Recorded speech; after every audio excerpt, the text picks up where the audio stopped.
नमस्कार, आप देख रहे हैं 10 न्यूज खबरें आप तक और मैं हूं आपके साथ अंजलि मिश्रा। 10 न्यूज में आप सभी दर्शकों का स्वागत है। इस बुलेटिन की शुरुआत से पहले नजर डालते हैं आज के हेडलाइंस पर। आज के हेडलाइंस के प्रायोजक हैं सोने की शुद्धता की पहचान मॉडर्न कपड़ों का मॉल महादेव सा मरनाथ प्रसाद ज्वेलर्स और राज राजेश्वरी कलेक्शन, गांधी चौक, राजनगर बाजार, मधुबनी। असली मिठास से भरपूर तिलकुट का असली स्वाद, वीरेन तिलकुट वाला, बाटा चौक, मधुबनी। हर लोगों का भरोसेमंद ज्वेलरी दुकान लाल बाबू प्रसाद एंड सन्स, संकर चौक, मधुबनी। ट्रेंडिंग फैशन का सबसे भरोसेमंद ठिकाना बॉम्बे फैशन, महिला कॉलेज रोड, मधुबनी। गुणवत्तापूर्ण शिक्षा की मजबूत पहचान विवेकानंद मिशन विद्यापीठ, माधोपुर पंडौल, मधुबनी। विश्वास का नाम बेहतरीन ज्वेलरी कलेक्शन के साथ लाल बाबू ज्वेलर्स, बाटा चौक, महिला कॉलेज रोड, मधुबनी। स्वाद, सफाई और पूरी फैमिली के लिए परफेक्ट प्लेस होटल गोकुल राज, राजनगर रोड, लहरियागंज, मधुबनी। जहां पढ़ाई बने आदत और हर दिन बढ़े आपकी काबिलियत। लक्ष्य लाइब्रेरी, गौशाला चौक, मधुबनी।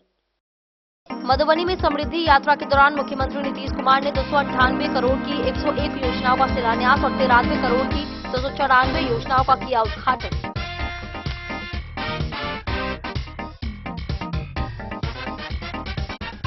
मधेपुर प्रखंड के भीट भगवानपुर रजौर गांव में आगलगी से एक रिहायशी एवं मवेशी घर जलकर हुआ राख। अनाज, कपड़े व जेवरात सहित लाखों की संपत्ति हुई नष्ट।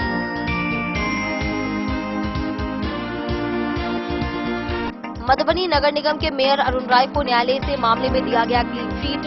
आरोप निराधार पाए जाने पर कोर्ट ने दिया फैसला।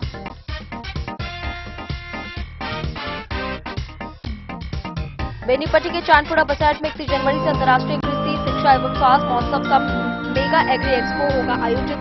देश विदेश के विशेषज्ञ होंगे शामिल। जन्म दिवस के अवसर पर कुचौना के वासुदेवपुर पंचायत में कबीर अंत्येष्टि योजना के तहत लाभुकों को चेक का किया गया वितरण। जनप्रतिनिधि हुए सम्मानित। हरलाखी के कलना में गणतंत्र दिवस पर श्री विद्यापीठ इंटरनेशनल स्कूल के छात्रों ने निकाली अनोखी प्रभात फेरी।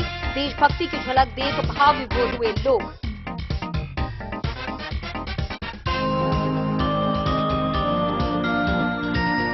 जयनगर बस्ती पंचायत में गणतंत्र दिवस पर पैक्स गोदाम में किया गया झंडोत्तोलन। पैक्स अध्यक्ष ने पर्यावरण संरक्षण संदेश के साथ वृद्धजनों को पौधा भेंटकर किया सम्मानित।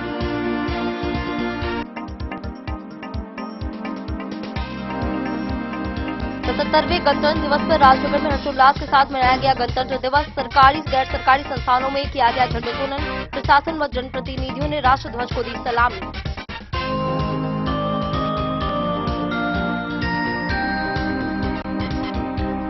बेनीपट्टी में 77वें गणतंत्र दिवस पर सभी सरकारी व गैर सरकारी संस्थानों में झंडोत्तोलन कार्यक्रम हुआ आयोजित। तिरंगों को दी गई सलामी और सांस्कृतिक झांकियों का हुआ आयोजन।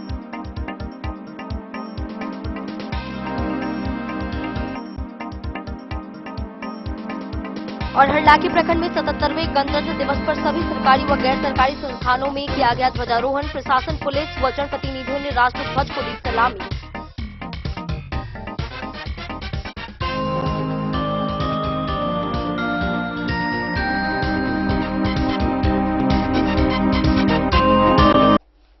खबरें अब विस्तार से।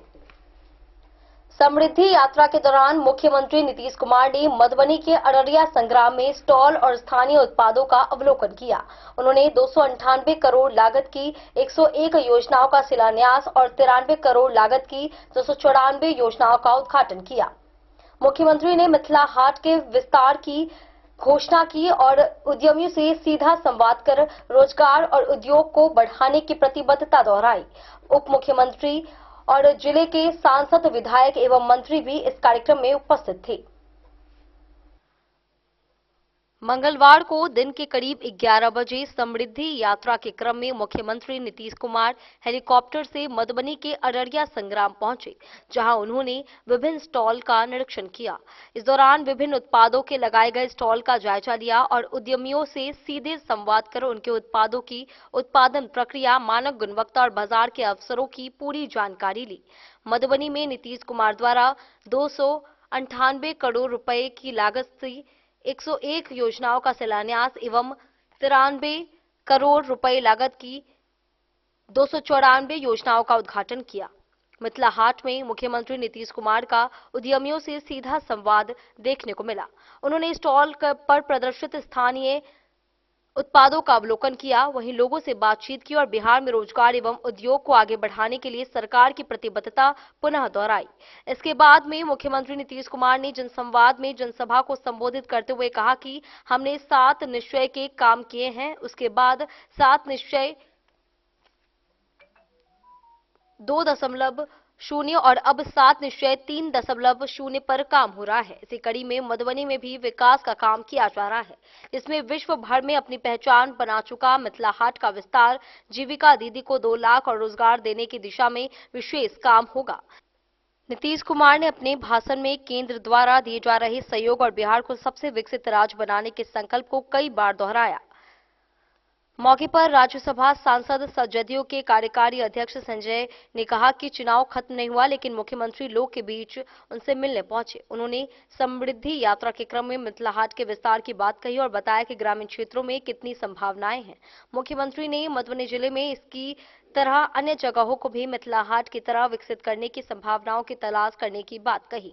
साथ ही उन्होंने 1970 में कोसी नगर का डीपीआर बनने और वर्तमान में उसके पक्कीकरण, सुदृढ़ीकरण और तटबंध के साथ मजबूत सड़क बनाने के काम पर भी प्रकाश डाला। उन्होंने कहा कि जब वे बिहार में मंत्री थे तब जयनगर में साइफन निर्माण और रेलवे ओवरब्रिज के काम को आगे बढ़ाया। इसके साथ ही मुख्यमंत्री ने जिले को कई सौगातें भी दी हैं।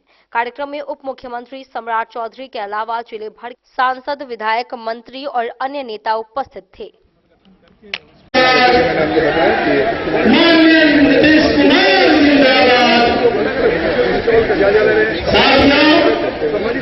हमारे विकास बिहार के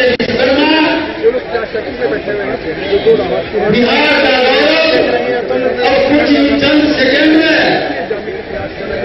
हमारे बीच पधार रहे हैं, इस मंच पर पधार रहे हैं और अपनी यशस्वी वाणी से हम लोगों को मार्गदर्शन करेंगे। हम उनको सुनने के लिए यहाँ पर आए हैं। हम आपसे का नमन करता हूं, मैं सब को बधाई देता हूं। और एक बार तो आप जानते हैं कि भाई जो हम लोगों का काम जो हुआ है शुरू, तो आप सब जानते हैं ना कि हम लोगों की शुरुआत हुई थी 24 नवंबर 2005 को। अब पहली बार एनडीए की सरकार बनी थी और तब से राज्य में कानून का राज है और हम लगातार विकास के काम में लगे हुए। आज जरा वो जान लीजिए कि जब से हम लोगों को मौका मिला था 24 नवंबर 2005 को, और उसके पहले जो लोग थे उन लोगों के द्वारा कितना खराब काम हुआ था। कोई काम ठीक नहीं कर रहे थे। अब उस समय जो समझ लीजिए पहले क्या स्थिति थी, पहले बहुत बुरा हाल था। लोग शाम के बाद घर से बाहर नहीं निकलते थे। याद करिए ना, उन लोगों के समय में घर से बाहर शाम के बाद लोग नहीं निकलते थे। और हम लोग भी रहते थे तो हम लोग चले जाते थे तो उन लोगों के घरवा के अंदर घुस जाते थे, कोई बाहर नहीं रहता था। ये हालत था उस समय। आप समझ लीजिए, पहले की बात आपको बता रहे हैं। और समाज में कितना विवाद होता था और कितना हिंदू मुस्लिम झगड़ा होता था। अब पढ़ाई का क्या हाल था, बहुत पढ़ते थे, बहुत कम पढ़ाई होती थी। और पहले इलाज का पूरा इंतजाम नहीं था, सड़कें बहुत कम थी, जो थी उनका बुरा हाल था, और बिजली बहुत कम जगह थी।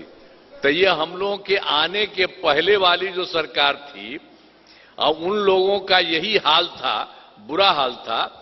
लेकिन जैसे ही हम लोग आए हैं तब से हम लोगों ने सब काम करने की कोशिश की है और शुरू से ही बिहार के विकास का काम हो रहा है।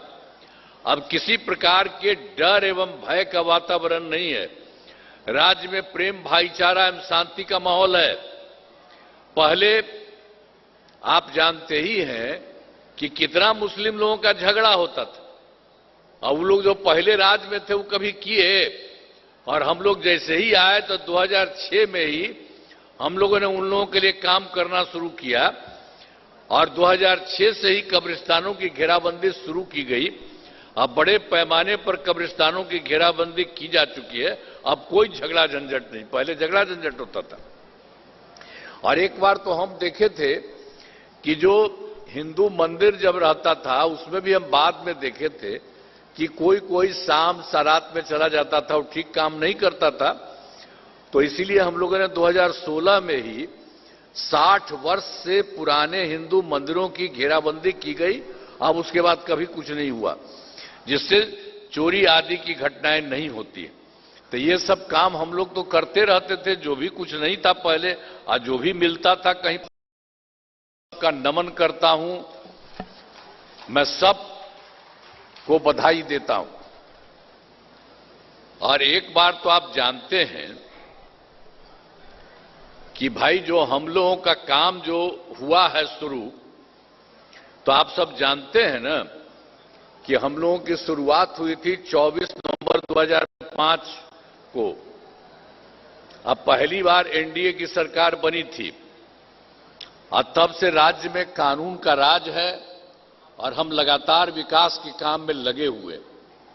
आज जरा वो जान लीजिए कि जब से हम लोगों को मौका मिला था 24 नवंबर 2005 को, और उसके पहले जो लोग थे उन लोगों के द्वारा कितना खराब काम हुआ था। कोई काम ठीक नहीं कर रहे थे। अब उस समय जो समझ लीजिए पहले क्या स्थिति थी, पहले बहुत बुरा हाल था। लोग शाम के बाद घर से बाहर नहीं निकलते थे।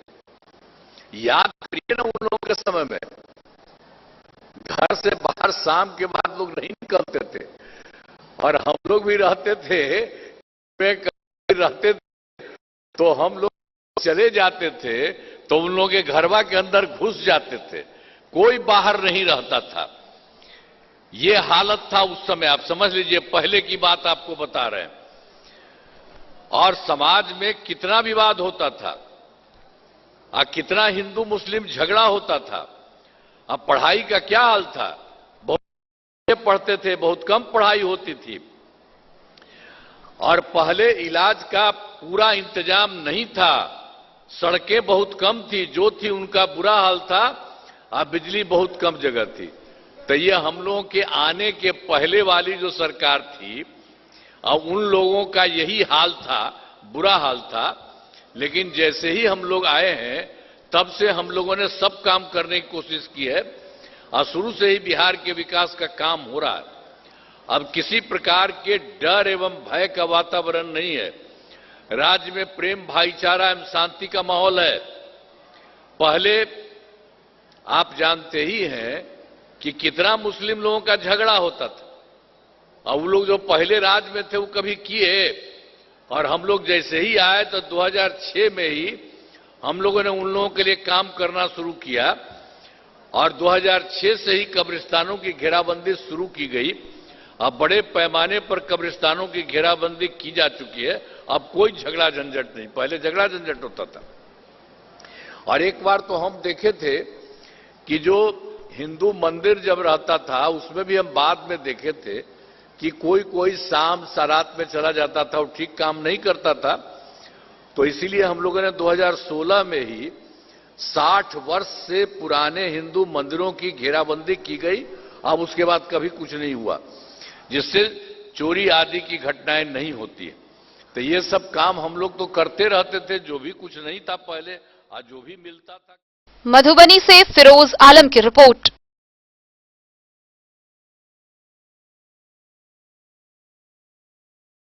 मधेपुर प्रखंड के भीट भगवानपुर वार्ड संख्या 1 रजौर गांव में बीती रात आगलगी की घटना सामने आई। अचानक लगी आग में एक रिहायशी घर और एक मवेशी घर पूरी तरह जलकर खाक हो गए, जिससे अनाज, कपड़े, जेवरात समेत लाखों रुपए की संपत्ति जलकर नष्ट हो गई। ग्रामीणों ने साहस दिखाते हुए काफी मशक्कत के बाद आग पर काबू पाया। राहत की बात यह रही कि इस हादसे में किसी व्यक्ति या पशु के हताहत होने की सूचना नहीं मिली है।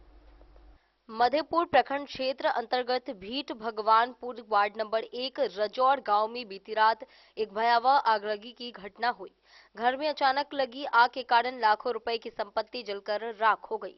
ग्रामीणों ने बड़ी मशक्कत और परिश्रम के बाद आग पर काबू पाया, लेकिन तब तक एक रिहायशी घर और एक मवेशी घर पूरी तरह जलकर खाक हो गया था।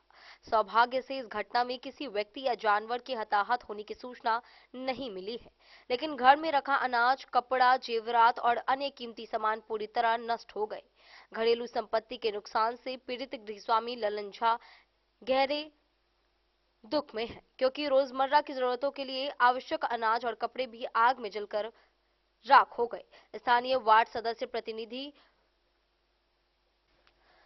कुमारकांत झा तुरंत घटनास्थल पर पहुंचे और ललन झा के लिए हर संभव मदद और सहयोग में जुट गए। अग्निशमन दल के आगमन में देरी हुई, लेकिन जब वे पहुंचे तो उन्होंने पूरी ताकत से आग बुझाने का काम किया। आग पर काबू पाने के बाद अब स्थानीय प्रशासन और समाज सेवी मिलकर नुकसान का आंकलन कर राहत और सहायता सुनिश्चित करने में लगे हुए हैं। इस घटना ने ग्रामीणों और आसपास के लोगों में चिंता पैदा कर दी है।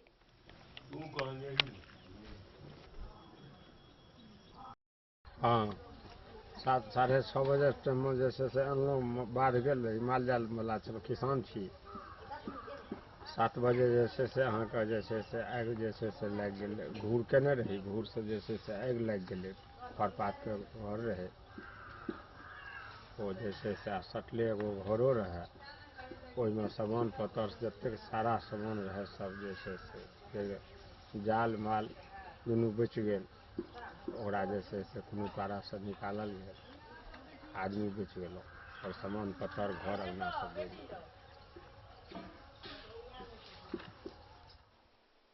बोले द न्यूज के लिए मधेपुर से अबू सलेम की रिपोर्ट। मधुबनी नगर निगम के मेयर अरुण राय को न्यायालय से मिली राहत को सत्य और न्याय की जीत के रूप में देखा जा रहा है।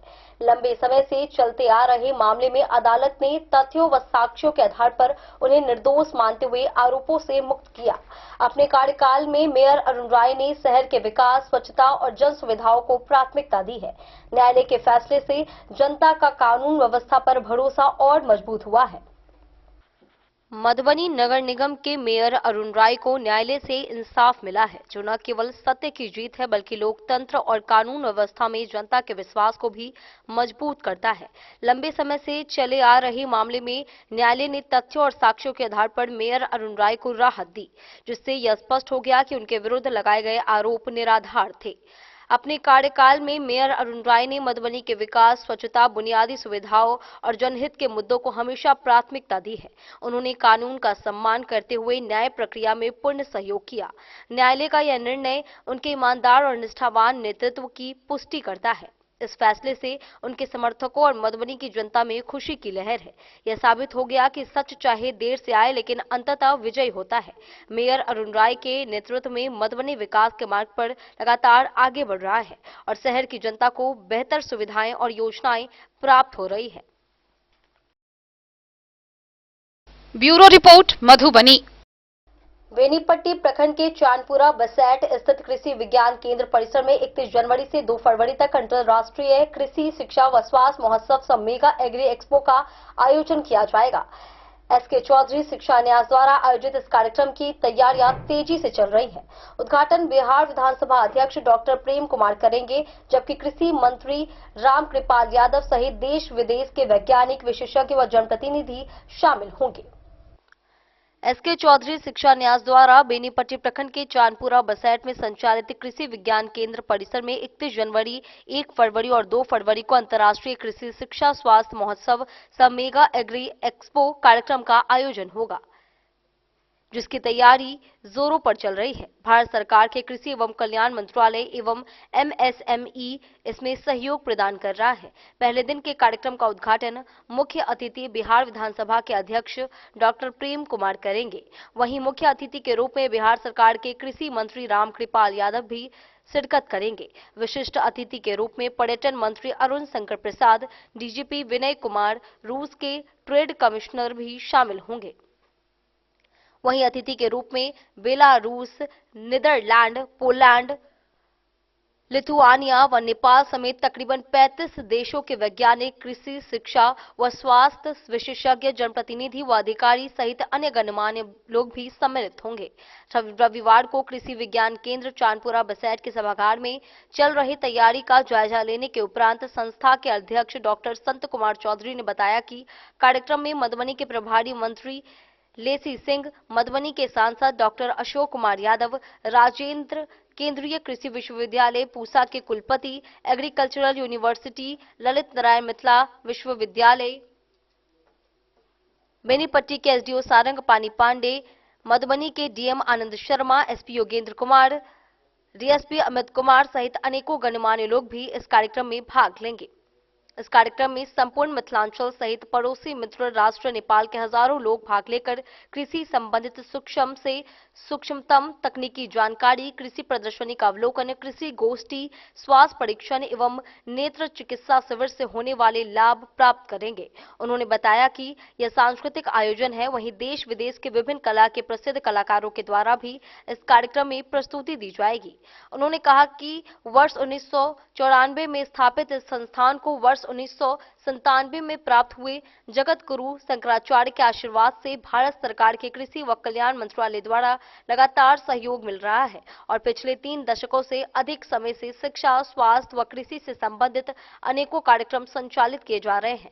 वर्ष 2003 से अंतर्राष्ट्रीय कृषि गोष्ठी, किसान सम्मेलन, नेत्र परीक्षण व नेत्र चिकित्सा शिविर आदि का लगातार आयोजन किया जा रहा है।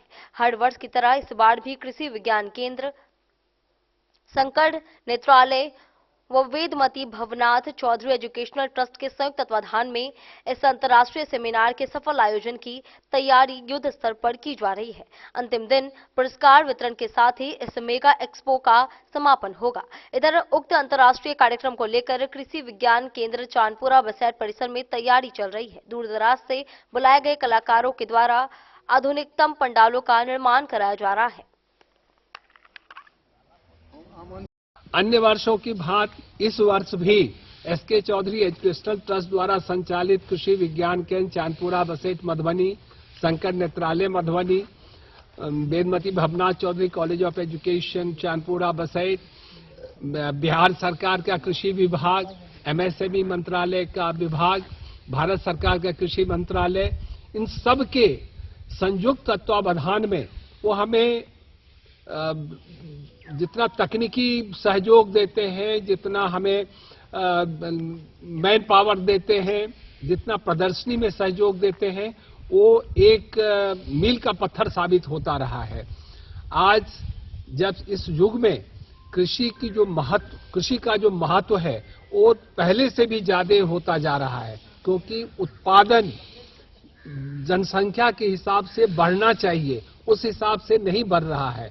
और दूसरी बात, जो खाद दे करके, जो उर्वरक तत्व दे करके, रासायनिक उर्वरक दे करके जो हम धरती माता को बर्बाद कर रहे हैं, उसे कैसे सुधारा जाए, उसके लिए जैविक खेती के तरफ हम किस तरह ध्यान आकृष्ट करें, इसके लिए इस तरह का अंतर्राष्ट्रीय सम्मेलन आयोजित होता रहा है। और इस वर्ष भी भव्य आयोजन हुआ है जिसका नाम है कृषि शिक्षा स्वास्थ्य महोत्सव सह मेगा एग्री एक्सपो। क्योंकि केवल हम बातों से ज्ञान दें और उन्हें प्रैक्टिकली नहीं दिखाएं तो उनका विश्वास नहीं होता है।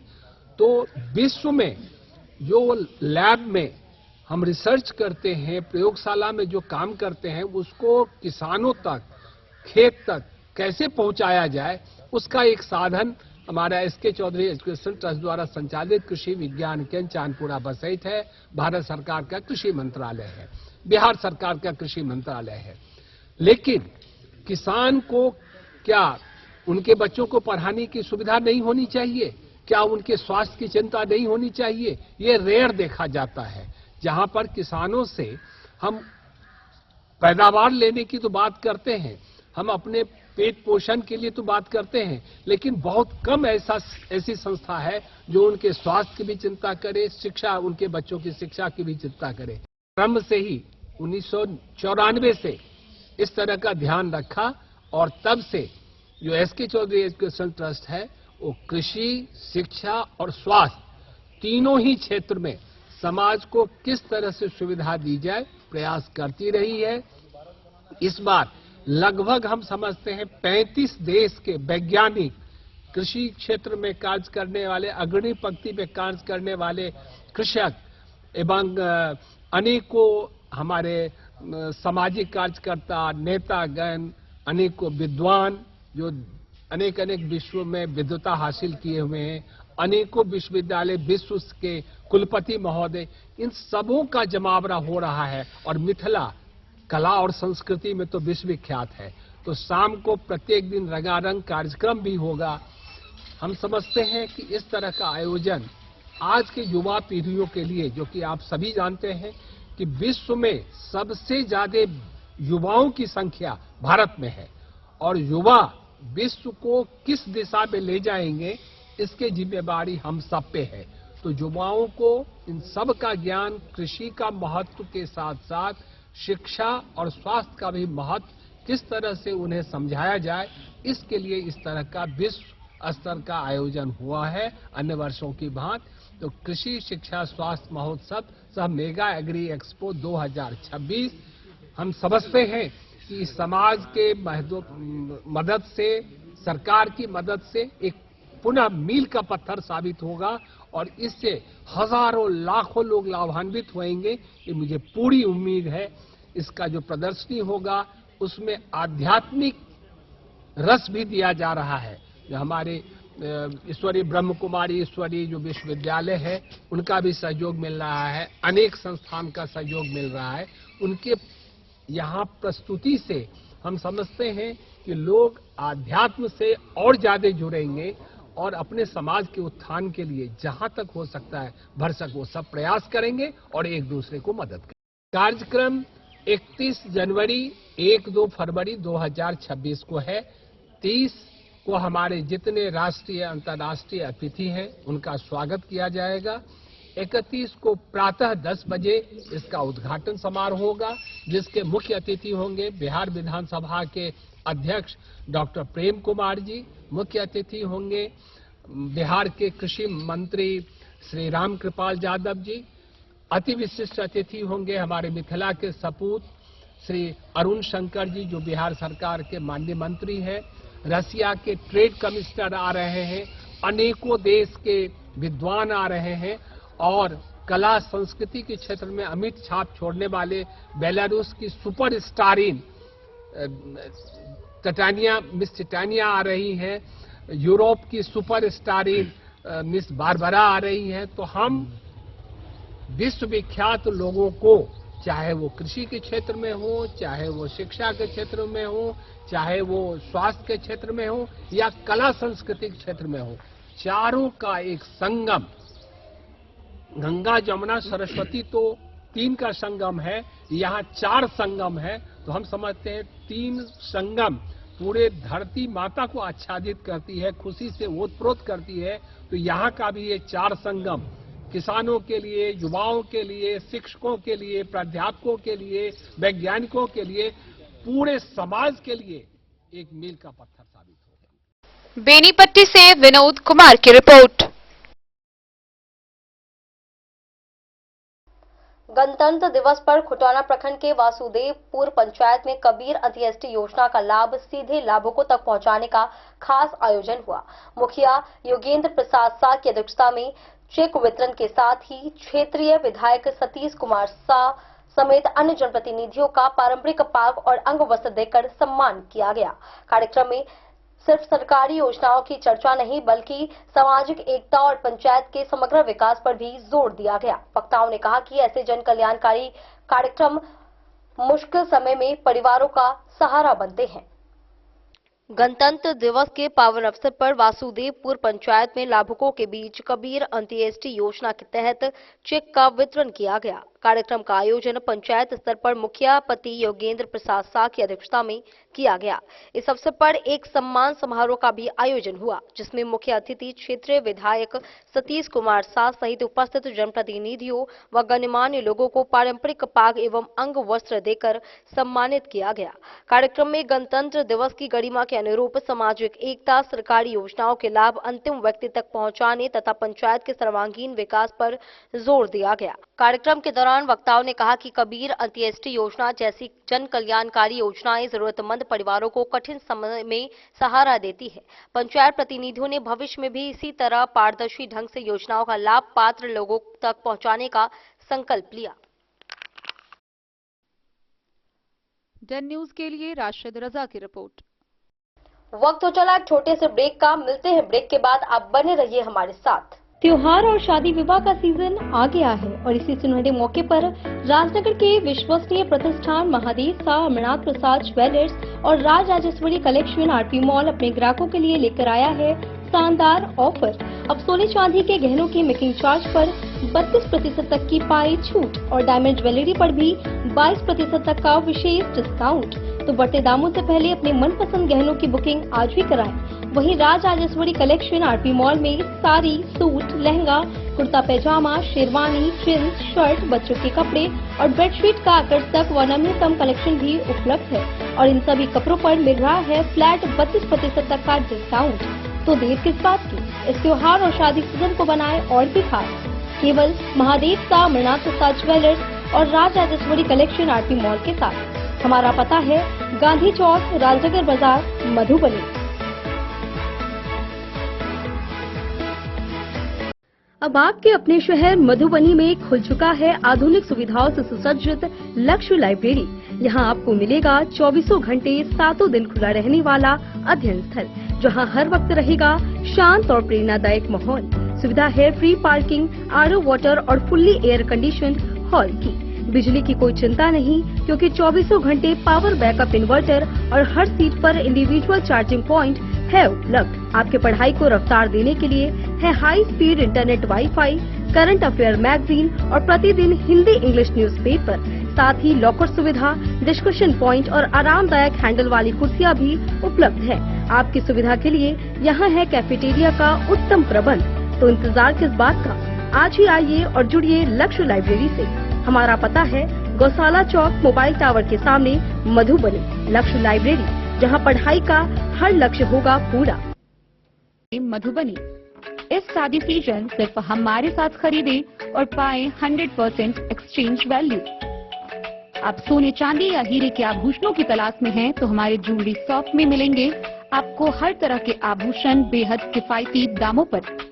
हर अवसर के लिए आभूषण आपके बजट में। लाल बाबू प्रसाद एंड सन्स, संकट चौक, बैंक ऑफ इंडिया के बगल में, मधुबनी। नए और शानदार स्टॉक के साथ अब हर रिश्ते को करे और भी सुंदर। लाल बाबू प्रसाद एंड सन्स, संकट चौक, बैंक ऑफ इंडिया के बगल में, मधुबनी। हमारे सभी गोल्ड ज्वेलरी शॉप पर HUID है मौजूद।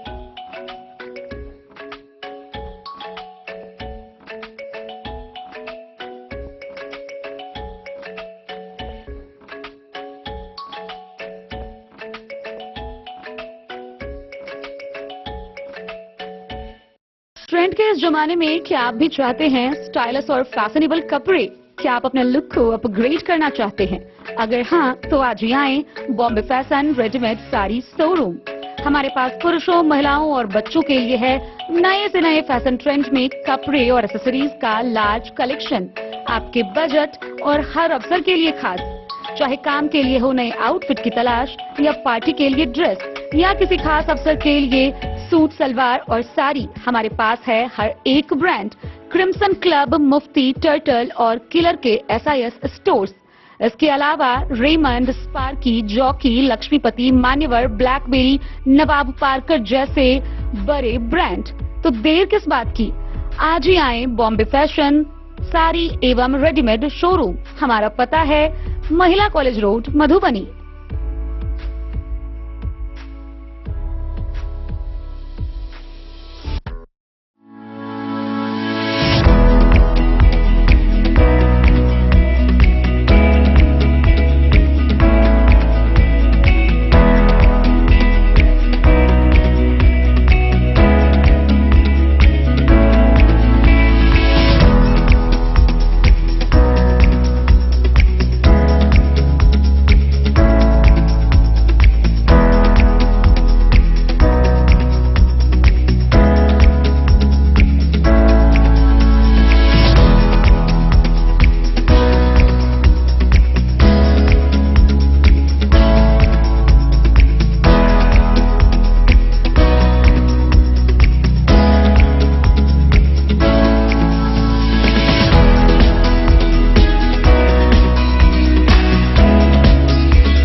लाल बाबू ज्वेलर्स। हरलाखी प्रखंड में गणतंत्र दिवस के अवसर पर श्री विद्यापीठ इंटरनेशनल स्कूल कलना के छात्र छात्राओं ने अनोखी प्रभात फेरी निकालकर पूरे क्षेत्र का मन मोह लिया। ध्वजारोहण के बाद निकले इस प्रभात फेरी में बच्चे देशभक्ति से जुड़ी विभिन्न किरदारों की वेशभूषा में नजर आए। कलना से बासोपट्टी तक निकली फेरी को देखकर लोगों की भीड़ उमड़ पड़ी और दर्शक भाव विभोर हो गए।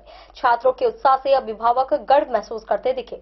इस पहल से स्कूल के प्रति लोगों का विश्वास और भी मजबूत हुआ। हरलाखी प्रखंड अंतर्गत स्थित श्री विद्यापीठ इंटरनेशनल स्कूल कलना के छात्र छात्राओं ने गणतंत्र दिवस के अवसर पर एक अनोखी प्रभात फेरी का आयोजन किया। इस प्रभात फेरी को देखकर आसपास के इलाके के लोग भाव विभोर हो गए और यह चर्चा का विषय बन गया। छात्र छात्राओं के अभिभावक भी अपने बच्चों की इस पहल को देखकर गर्व महसूस कर रहे थे। दरअसल कार्यक्रम की शुरुआत स्कूल परिसर में ध्वजारोहण के साथ हुई, जिसके बाद छात्र छात्राओं ने प्रभात फेरी शुरू की। रास्ते में गायत्री हॉस्पिटल कलना के निदेशक डॉक्टर सुनील कुमार ने फेरी में शामिल सभी छात्रों को प्रोत्साहित किया और उनके उत्साह को और बढ़ाया। इसके बाद प्रभात फेरी बासोपट्टी की ओर बढ़ी। बासोपट्टी बाजार में पहुंचते ही इस अनोखी प्रभात फेरी को देखने लोगों की भारी भीड़ जुट गई।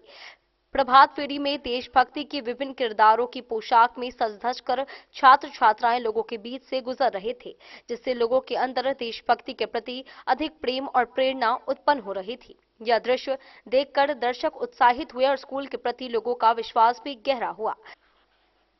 इस अवसर पर स्कूल के निदेशक Sitesh, principal Divya, vice principal RP Pandey, शिक्षक प्रहलाद सहित छात्र छात्राओं और सैकड़ों अभिभावकों की उपस्थिति देखी गई। कार्यक्रम के दौरान स्कूल के प्रिंसिपल ने भी अपने विचार साझा किए और बताया कि इस तरह की गतिविधियां बच्चों में देशभक्ति की भावना को जागृत करने के साथ साथ समाज में सकारात्मक संदेश फैलाने में मदद करती है।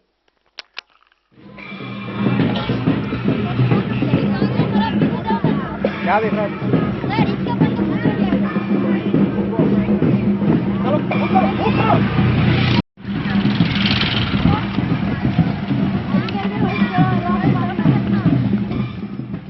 हरलाखी से संजय राउत की रिपोर्ट। 77वें गणतंत्र दिवस के अवसर पर जयनगर बस्ती पंचायत के राजपुतौना मोहल्ला स्थित पैक्स गोदाम में झंडोत्तोलन के बाद पैक्स अध्यक्ष शशि शेखर सिंह ने करीब 40 वृद्धजनों को सम्मानित किया। प्रत्येक वृद्धजन को पारंपरिक पाग दुपट्टा, माला, लकड़ी की छड़ी और एक फलदार पौधा भेंट कर पर्यावरण संरक्षण के प्रति जागरूक किया गया। अध्यक्ष ने कहा कि इस सम्मान का उद्देश्य न केवल वृद्धजनों को आदर देना है, बल्कि आने वाली पीढ़ी को पर्यावरण की सुरक्षा का संदेश भी देना है।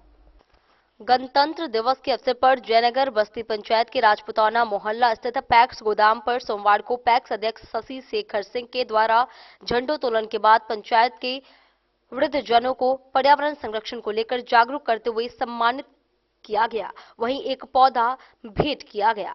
पैक्स अध्यक्ष के द्वारा वृद्धजनों को अनोखे अंदाज में सम्मान करना चर्चा का विषय बन गया। उनके द्वारा करीब 40 वृद्धजनों को मिथिला के परंपरा के अनुसार पाग दुपट्टा व माला पहनाने के साथ एक छड़ी और एक फलदार पौधा भेंट कर सम्मानित किया गया। उन्होंने बताया कि सम्मानित करना चाहिए, लेकिन उस सम्मान में भविष्य की चिंता को ध्यान में रखना चाहिए। आने वाली पीढ़ी को पर्यावरण संरक्षण की जानकारी होना चाहिए।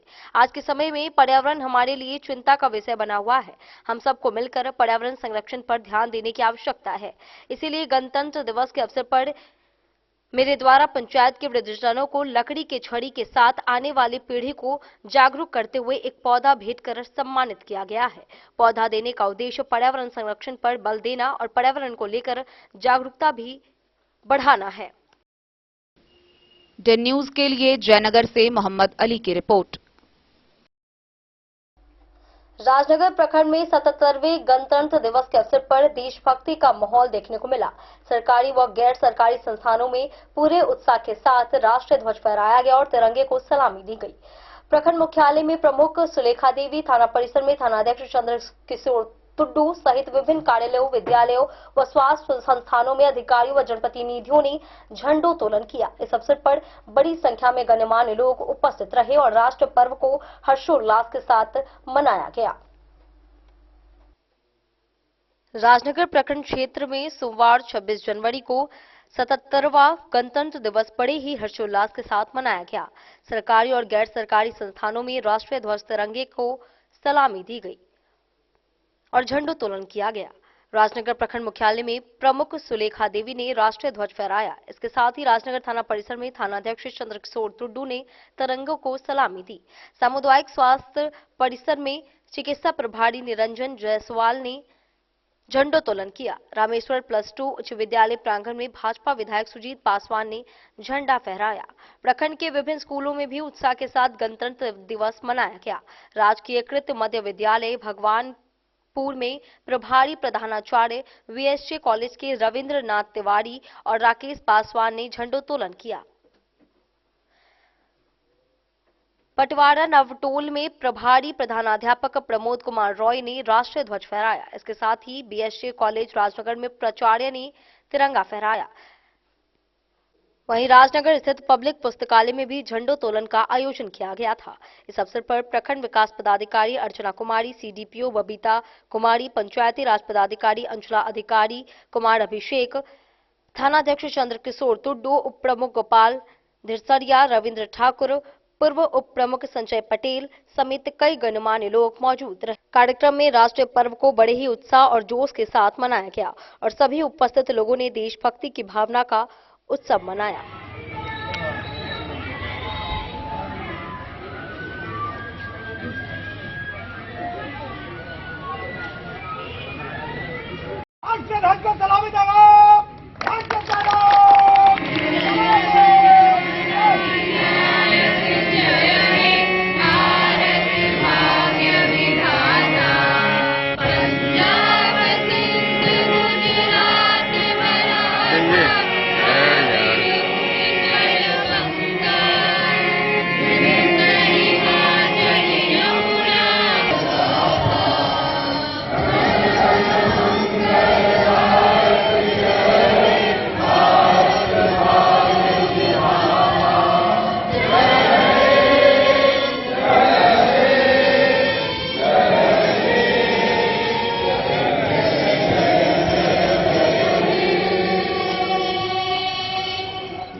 पहली बार यहाँ विधायक के रूप में उपस्थित हुए हैं। हम आग्रह करते हैं पब्लिक विद्यालय के सम्मानित अध्यक्ष सरवन शाह जी और मौसम कुमार गुप्ता जी से आग्रह कि संयुक्त रूप से माननीय विधायक जी को मिथिला के अलंकार मिथिला पांच गुप्ता और प्रतीक सिंह देकर उनको सम्मानित करें और जोरदार ताली बजनी चाहिए। आज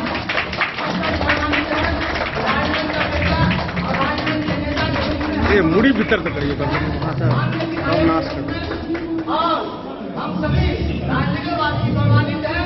अपने इस पुत्र के उज्जवल भविष्य की कामना करते हैं और आज माननीय विधायक जी हम सबों के बीच उपस्थित हैं। इस कड़ी में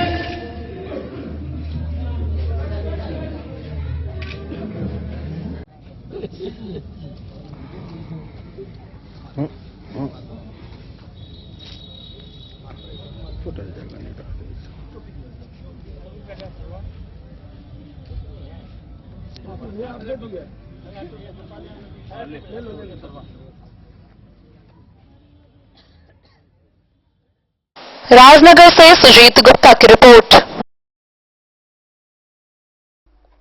77वें गणतंत्र दिवस के अवसर पर बेनीपट्टी अनुमंडल में सरकारी व गैर सरकारी संस्थानों में हर्षोल्लास के साथ तिरंगा फहराया गया।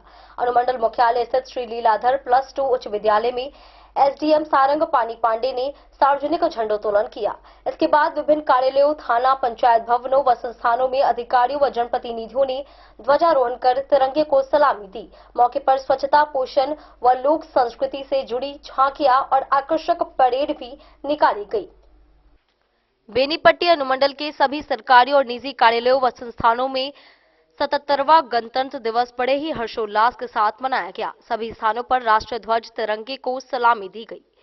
अनुमंडल मुख्यालय के श्री लीलाधर उच्च विद्यालय में एसडीएम सारंग पानी पांडे ने ध्वजारोहण किया। इसके बाद अनुमंडल कार्यालय, डीएसपी कार्यालय, अवर निबंधक कार्यालय, ग्रामीण कार्य विभाग, अनुमंडल कृषि कार्यालय, नगर पंचायत कार्यालय और विभिन्न पंचायत कार्यालयों में संबंधित अधिकारियों ने तिरंगा फहराया और सलामी दी। मुख्यालय में आयोजित सार्वजनिक झंडोत्तोलन के दौरान स्वच्छता अभियान, सिंदूर अभियान, सक्षम आंगनबाड़ी केंद्र, पोषण अभियान, मिथिला की लोक संस्कृति और राष्ट्रीय एकता व भाईचारे पर आधारित आकर्षक झांकी और परेड का आयोजन किया गया। एसडीएम और एसडीपीओ ने खुले वाहन से भ्रमण कर झांकी और परेड का जायजा लिया और उत्कृष्ट प्रदर्शन को प्रशस्ति पत्र देकर सम्मानित किया।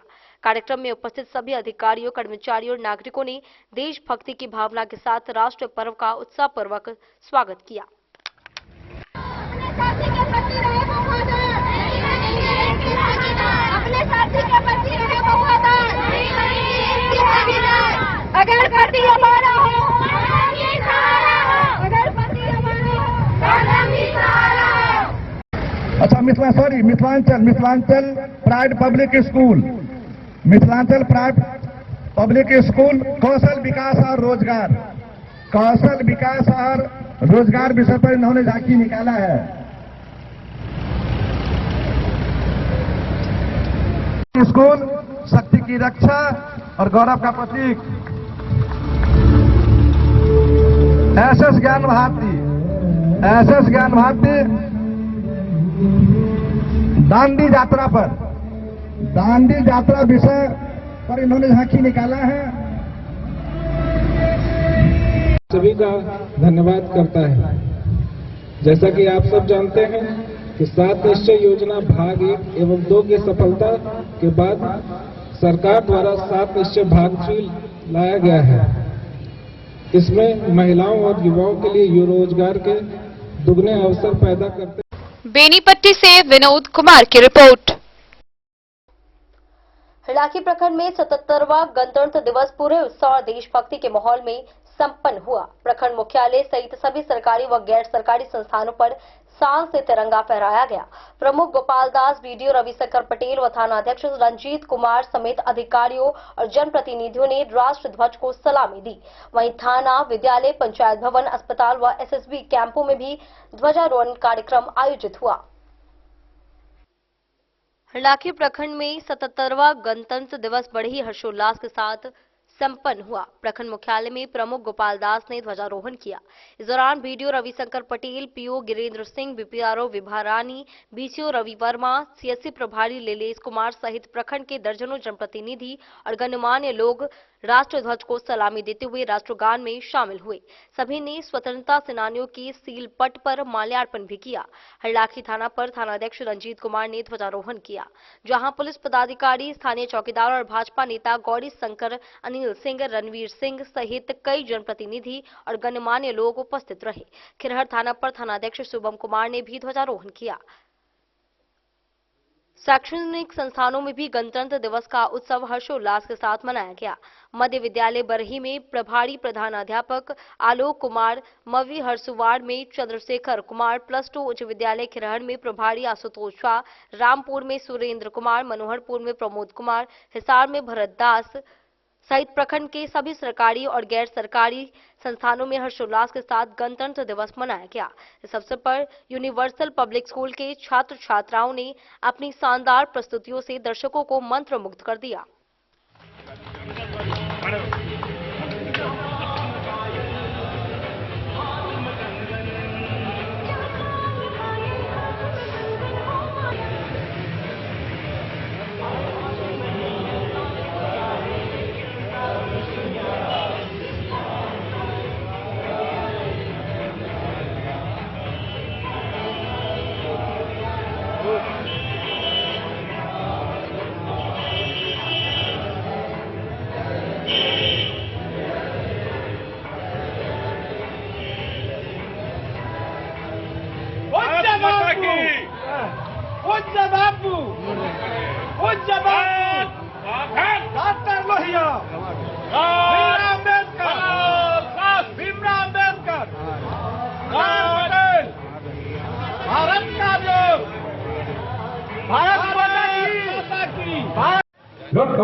उजरल घरे मैया यहाँ बसाबै छी, उजरल घरे मैया यहाँ बसाबै छी, हमरा कियाए ना घर सँ भगाबै छी।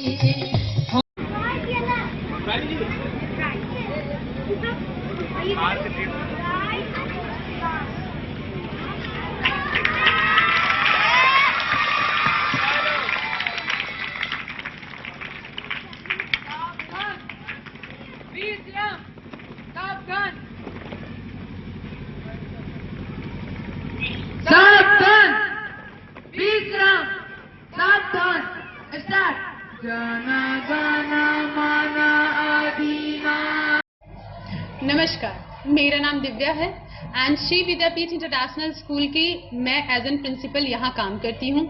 मेरे and Shri Vidyapeeth International School के संपूर्ण परिवार की ओर से आप सभी को हैप्पी रिपब्लिक डे।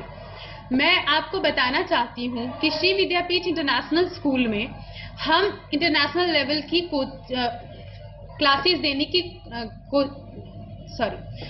हम श्री विद्यापीठ इंटरनेशनल स्कूल में इंटरनेशनल लेवल की एजुकेशन देने की कोशिश करते हैं। हम बायलैंग्वेज भी यूज़ करते हैं, English medium and Hindi medium भी यूज़ करते हैं। एंड जब सेशन की स्टार्टिंग होती है, कई बार ये प्रॉब्लम हमको इस एरिया में देखने को फेस किया है कि बच्चे को मतलब बिहारी लेवल से भी ज़्यादा नहीं बोल पाते, तो हम उस टाइम ये भी ध्यान रखते हैं कि बच्चे को पहले Hindi level and then English level तक लेके जाएं, सो बच्चा कंफर्टेबल हो जाए एंड वो पढ़ पाए। ऐसा नहीं है कि लैंग्वेज बैरियर के चक्कर में बच्चे एक जगह पे सीमित होके रह जाएं। सो मैं आप सबको भी वेलकम करना चाहूँगी, प्लीज़ आप भी आएँ, चेक करें, देखें। हम इस एरिया में एक प्रॉब्लम ज़्यादा फेस कर रहे हैं कि पेरेंट्स चेक नहीं करते हैं, बस वो जाते हैं, नाम लिखवा लेते हैं, फिर एक साल दुखी होते हैं, दूसरे स्कूल में जाते हैं, कहते हैं वहाँ तो ऐसा था, वहाँ तो ऐसा था। प्लीज़ आप ऐसा ना करें। आपके एरिया के बगल में 20 स्कूल हैं, आप जब कपड़े खरीदते हैं तो 25 तरीके के कपड़े को चेक करते हैं, तो क्यों नहीं आप 10 स्कूल को चेक करते हैं? आप चेक कीजिए, पैरामीटर्स भी चेक कीजिए, कैसे स्कूल्स होने चाहिए, क्या इंफ्रास्ट्रक्चर है कि नहीं, टीचर क्वालिफाइड है कि नहीं, उनके डॉक्यूमेंटेशन मांगिए कि बीएड क्वालिफाइड है कि नहीं, कितनी स्टाफ है, अगर प्री नर्सरी के बच्चे हैं उनके लिए क्या फैसिलिटीज हैं। तो मैं आप सबको यही कहूंगी, जागरूक करना चाहूंगी कि प्लीज आप सब कुछ, चाहे श्री विद्यापीठ इंटरनेशनल स्कूल क्यों ना हो, आप चेक करें। आपका अधिकार है क्वेश्चन पूछना, क्वेश्चन पूछिए एंड देन आप अपने बच्चे का एडमिशन करवाएं। Thank you. हरलाखी से संजय राउत की रिपोर्ट। वक्त हो चला एक छोटे से ब्रेक का, मिलते हैं ब्रेक के बाद। आप बने रहिए हमारे साथ। वीरेंद्र तिलकुट वाला, जहां आप पाएंगे गया के मशहूर कारीगर द्वारा तिलकुट, मुरब्बा, खजूर, अमोट, रुमाली लच्छा, घी लच्छा, गजक, गुड़ मेवा, चीनी मेवा। यही नहीं, लट्ठा बादाम, बादाम पापड़ी, खोया तिलकुट, गुलाब रेवड़ी, तिलकुट स्पेशल, तिलकुट जनरल, तिल कतरी, खुला तिल भी यहाँ उपलब्ध है। स्वाद ऐसा जो एक बार जुबान से लग जाए तो आप भूल न पाए। हम रखते हैं आपकी सेहत का ख्याल, इसलिए पूरी सफाई व स्वच्छता के साथ यहाँ आपका मनपसंद तिलकुट तैयार किया जाता है। एक बार अवश्य पधारें वीरेंद्र तिलकुट वाला, बाटा चौक, बाटा शोरूम के सामने, मधुबनी। दोस्तों, इस वक्त मैं मौजूद हूँ लहरियागंज मधुबनी में और आज आप लोगों को मधुबनी का एक ऐसा होटल के बारे में जानकारी दूंगा जो कि मधुबनी का पहला 4 स्टार होटल है और 7 मंजिले का। साथ ही साथ जो है इस होटल के अंदर जो है 5 से ज्यादा हॉल है और लोगों की कैपेसिटी की बात करूँ तो 20 लोगों से लेकर 700 लोगों तक का कैपेसिटी है। चलिए आप लोग घुमाते हैं और बताते हैं, पूरी जानकारी देते हैं होटल गोकुल राज का। मधुबनी का ये पहला होटल है जो कि एक साथ 30 से ज्यादा जो है फंक्शन करवाते हैं और शादी करवाने का एक ऐसे व्यवस्था का आविष्कार किया है जो कि मुझे नहीं लगता है कि पूरे बिहार में किसी भी होटल में संभव है, क्योंकि ये होटल आपको देता है all in one marriage combo package, जिसमें आपको सिर्फ हॉल ही नहीं मिलता है, 50+ फैसिलिटीज के साथ आपका शादी पूरा करवाने का वादा भी करता है। डेकोरेटेड स्टेज, मरवा, 15 सर्विंग स्टाफ, मैनेजर, गार्ड, ओखली, हॉल, समाज, वालो, हवन कुंड और भी बहुत कुछ मिलेगा। साथ ही आपको मिलेगा दुल्हन के लिए एक रूम, दुल्हा के लिए एक रूम, दुल्हन की फैमिली के लिए एक रूम और दुल्हा के फैमिली के लिए एक रूम, मतलब टोटल आपको 4 रूम मिलेगा। यहाँ के हर हॉल में ऐसी भव्य व्यवस्था है कि एक ही हॉल में बिना भाग दौड़ के आप जयमाला, भोज से लेकर शादी की सभी रस्म एक साथ कर सकते हैं। चलिए अब आप लोगों को घुमाते हैं यहाँ का 24 लग्जरियस रूम। होटल गोकुल राज की सबसे बड़ी खासियत यह है कि यहाँ के कोई भी रूम का डिजाइन एक दूसरे से नहीं मिलता है, जो होटल गोकुल राज को पूरे बिहार और मधुबनी में सबसे खास बनाता है। साथ ही आपको होटल गोकुल राज में ग्राउंड फ्लोर पे मिलेगा आलीशान रेस्टोरेंट, जहाँ पर आप वेज, चाइनीज, इटालियन और बहुत सारे प्रकार के व्यंजन का स्वाद ले सकते हैं। 50+ कार पार्किंग के साथ यह मधुबनी का पहला ऐसा होटल है जिसकी खुद की कार पार्किंग की सुविधा है। ज्यादा जानकारी के लिए संपर्क कीजिए 8271406108। आनंद मिशन विद्यापीठ शिक्षा के क्षेत्र में एक एक नया आयाम अब छोटे बच्चों के लिए भी आधुनिक सुविधाओं के साथ उपलब्ध। विवेकानंद मिशन विद्यापीठ जूनियर, जहां क्लास प्री नर्सरी से 5th स्टैंडर्ड तक के बच्चों का एडमिशन प्रारंभ है। अगर आप भी चाहते हैं अपने बच्चों का शिक्षा के क्षेत्र में बेहतर विकास, तो विवेकानंद मिशन विद्यापीठ जूनियर है आपके लिए तैयार। 2.5 से 10 वर्षों के बच्चों के लिए आपको मिलेगा आधुनिक सुविधाओं के साथ एक बेहतर शिक्षा का माहौल। सीबीएसई बेस्ड करिकुलम सिलेबस के साथ साथ स्टूडेंट्स होंगे art and craft, game and sports और कल्चरल एक्टिविटीज में अव्वल। इंग्लिश मीडियम के माहौल के बीच स्टूडेंट्स बनेंगे स्मार्ट, जहां किताबी ज्ञान के साथ साथ हर क्षेत्र में स्टूडेंट्स होंगे अवेयर। हॉबीज और इंटरेस्ट को मिलेगी प्राथमिकता। तो आइए और अपने बच्चों के बेहतर भविष्य के लिए आज ही नामांकन करवाइए। विवेकानंद मिशन विद्यापीठ जूनियर। हमारा पता है सिरहुत कॉलोनी, नगर परिषद। समाज सेवी प्रहलाद पुरवे के नेतृत्व में यूजीसी एक्ट के समर्थन में बहुजन समाज की एक बैठक आयोजित की गई। बैठक में सभी उपस्थित लोगों ने इस कानून का समर्थन करते हुए सुप्रीम कोर्ट को धन्यवाद दिया। प्रहलाद पुरवे ने कहा कि यह एक्ट समाज में समानता की भावना को मजबूत करेगा और किसी भी वर्ग के खिलाफ नहीं है। नगर सेवक विजय घनश्याम ने शिक्षा में जातिगत भेदभाव की घटनाओं का उल्लेख करते हुए इस कानून को आवश्यक बताया। बैठक में पवन कापड़ी, बैजू यादव समेत कई लोग मौजूद रहे। आज दिनांक 27 जनवरी 2026 को समाजसेवी प्रहलाद पुरवे द्वारा आयोजित यूजीसी एक्ट के समर्थन में बहुजन समाज की एक बैठक बुलाई गई, जिसमें सभी लोगों ने इस एक्ट का समर्थन करते हुए सुप्रीम कोर्ट को धन्यवाद दिया। बैठक में समाजसेवी प्रहलाद पुरवे ने कहा कि इस एक्ट से किसी को कोई परेशानी नहीं होगी। इससे समाज में समानता का बोध होगा और सभी समाज को इसका समर्थन मिल रहा है, जबकि कुछ शोषण करने वाले लोगों को इससे काफी दिक्कत हो रही है। बैठक में मधुबनी नगर सेवक विजय घनश्याम ने कहा कि इसी जातिगत भेदभाव के कारण मेधावी छात्र दलित रोहित बेमुला और छात्रा पायल तन्वी ने आत्महत्या कर ली। उन्हें इतनी मानसिक पीड़ा दी गई कि उन्होंने अपनी जिंदगी खत्म कर ली। इसलिए इस एक्ट का समर्थन जरूरी है ताकि भविष्य में भी इस तरह की घटनाओं को रोका जा सके। इस बैठक में कॉमर्स शिक्षक पवन कापड़ी, युवा समाजसेवी बैजू यादव, रंजीत शाह, सुरेश शाह, रंजन प्रसाद और उमेश प्रसाद ने भी अपनी बातें रखी। इसी को लेकर के आज आप लोग प्रेस कॉन्फ्रेंस कर रहे हैं और क्या कहना चाहेंगे? समर्थन में है आप लोग यूजीसी के या विरोध में? यूजीसी जो एक्ट आया है मोदी सरकार के द्वारा, जो नया तरीका से पारित किया गया है जनवरी में, इसी महीने में, उसकी हम लोग समर्थन में है, क्योंकि इस एक्ट में कुछ ऐसा है ही नहीं जो किसी समाज को टारगेट करके दबाने या उनके हितों को ध्यान में रखकर नहीं बनाया गया है। ये सभी स्टूडेंट्स के लिए, छात्र छात्राओं के लिए, ओबीसी समाज के लिए, ईबीसी समाज के लिए, एससी के लिए, एसटी के लिए, महिला के लिए और दिव्यांगजनों के हित में ध्यान में रख करके इस एक्ट को लाया गया है। तो इसमें ये कोई नई बात तो नहीं है। यह बिल तो, ये एक्ट तो बहुत पहले से चलने आ रही है, लेकिन इसका आज अचानक से विरोध हो रहा है। तो विरोध कुछ ऐसी मनुवादी मानसिकता के लोग कर रहे हैं जो नहीं चाहते हैं कि यह देश राष्ट्रवाद की तरफ आगे बढ़े। ये नहीं चाहते कि देश में एकता और अखंडता का कहीं ना कहीं, मान लीजिए, एकता और अखंडता बनाए रहे, ऐसा वो नहीं चाहते हैं।